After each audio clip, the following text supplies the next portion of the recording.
That wouldn't be accurate. Actually, there were a very large proportion of Americans who thought that it was crazy to consider leaving and separating from the most powerful empire in the world. Why would you want to do that? Really, I mean, staying under the umbrella of Great Britain seemed like the wisest thing that you could do. So what happened to these loyalists? Well, the good news is they were not executed en masse, as you might have imagined in world history, and you could even see happening in the world today in, civil wars or revolutionary wars. So it was rather civil, even by today's standards, in parts of the world.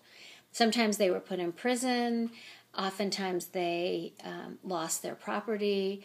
Many times they went back to England, which was not great for them by any stretch, because the English people we've already seen kind of looked down at Americans, thought that they were kind of inferior. So it wasn't easy for them to go back to England.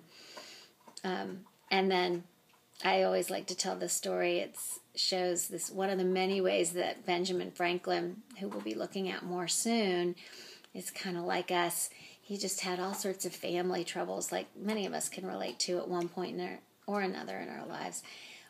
We're going to see that Benjamin Franklin is going to sail off to France in the middle of the war and get France to help America. He's going to secure the alliance with France. And when he sails off to France, his own son has declared himself a loyalist. And he, at that time, is sitting in a loyalist prison.